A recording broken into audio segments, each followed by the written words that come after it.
Yo, apa kabar teman-teman? Apa kabar kalian semua? Selamat datang di video baru Fight Out Survival. Dan hari ini saya kembali dengan panduan baru untuk Anda. Video hari ini tidak sepenuhnya baru karena saya sudah pernah membuat video yang sama tentang topik ini.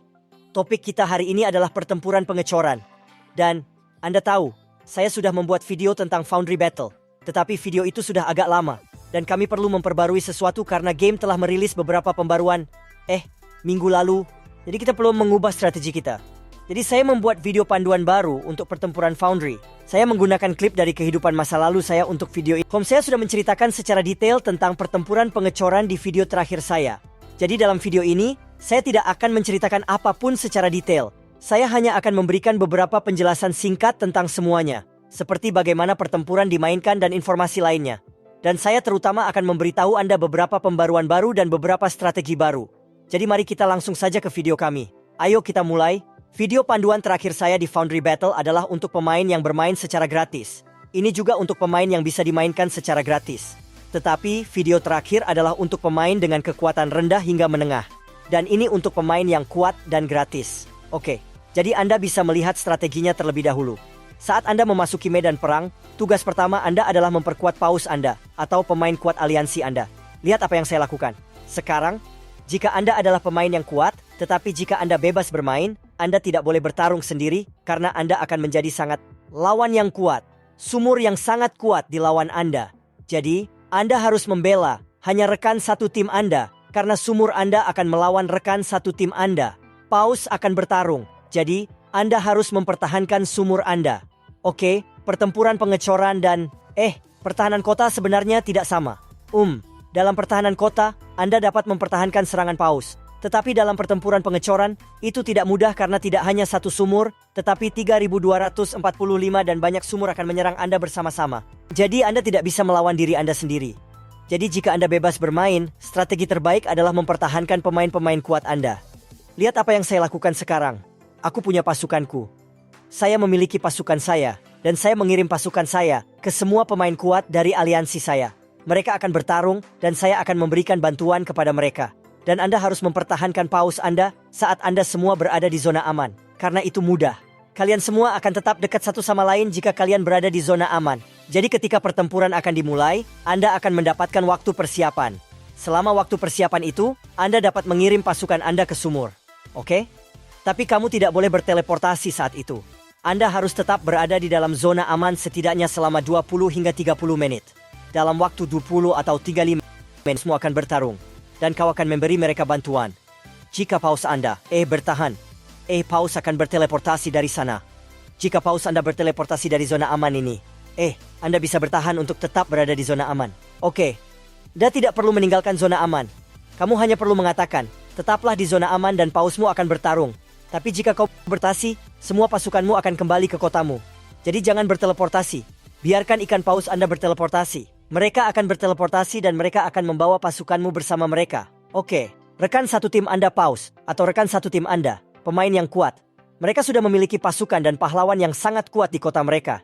Dan jika masing-masing paus mendapatkan 3, 4, 5 bala bantuan, dari pemain lemah lainnya, maksud saya, pemain lain yang bebas bermain, sehingga mereka dapat dengan mudah melawan lawan. Oke, misalkan Anda dapat melihat saya memiliki, satu rekan satu tim kristal api.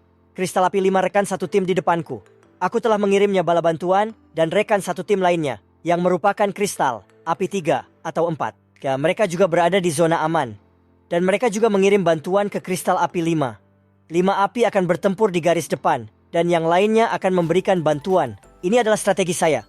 Saya, ingin mengatakan kepada semua pemain, jangan bertarung sendiri. Biarkan pemain kuat Anda. Biarkan paus Anda bertarung. Anda tetap berada di lini belakang. Dan Anda memberi mereka dukungan. Oke, saya telah menjelaskan tentang strategi untuk pemain free-to-play yang kuat. Dalam video terakhir saya menceritakan tentang pemain free-to-play level rendah hingga menengah. Dan, hari ini saya mengatakan strategi ini untuk semua pemain F2P yang kuat. Jika kalian percaya diri, jika kalian merasa bisa mengalahkan lawan, kalian bisa maju, kalian bisa bertarung. Tapi, jika Anda ingin tetap aman, jika Anda ingin mendapatkan poin, Anda bisa memperkuat yang lain. Oke, jadi ini strateginya. Sekarang saya ingin mengatakan tentang pembaruan. Game ini baru saja merilis, beberapa pembaruan baru. Dan kita perlu memeriksa pembaruan tersebut, karena pembaruan itu sangat penting dan dapat mengubah seluruh strategi permainan.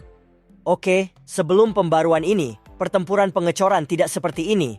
Dalam pertempuran pengecoran, kami menangkap bangunan apapun. Dan setelah waktu kontrol, bangunan tersebut dapat mulai menghasilkan poin persenjataan. Oke, dan kita harus mempertahankan bangunan tersebut. Ketika kita meninggalkan bangunan, atau ketika bangunan tidak berdaya, atau ketika bangunan memiliki pertahanan yang sangat rendah, lawan manapun dapat datang dan merebut bangunan tersebut.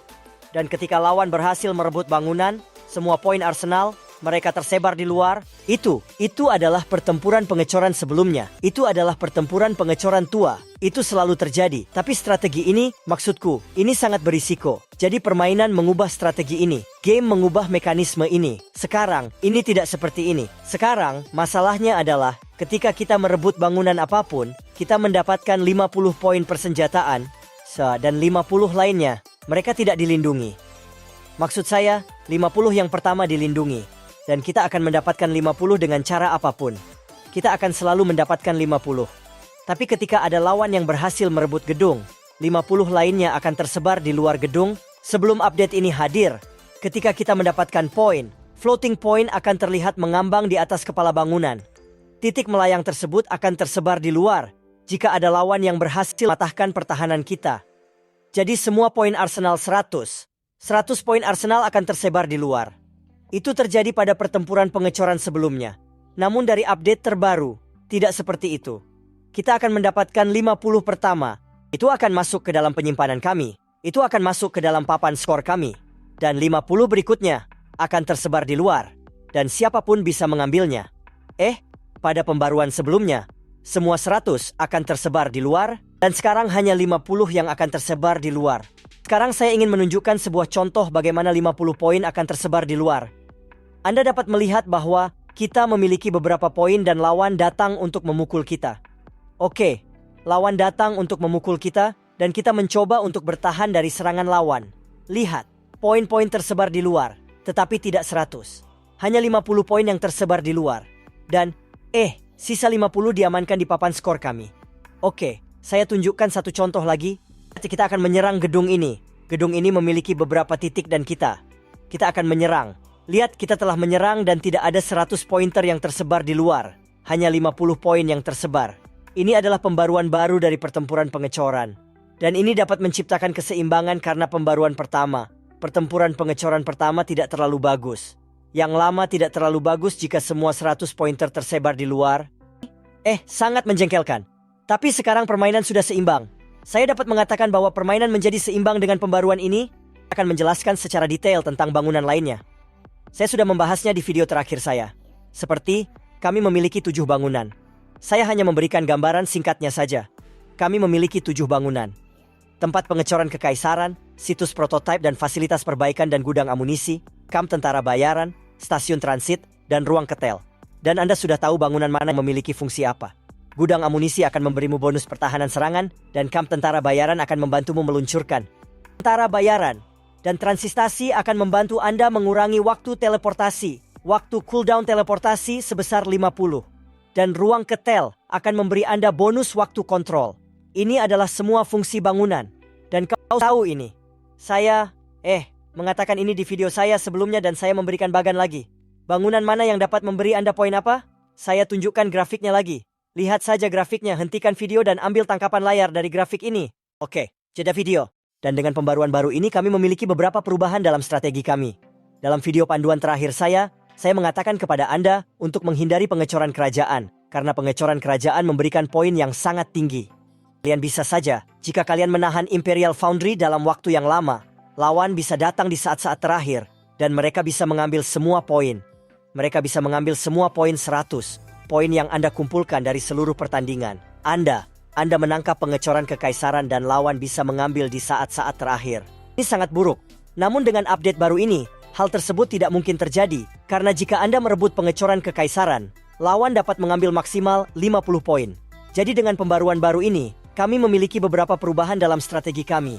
Dan sekarang kita bisa pergi untuk pengecoran kekaisaran. Saya akan menceritakan apa yang baru saja saya katakan dalam video ini. Hal pertama adalah kami membuat perubahan dalam strategi kami.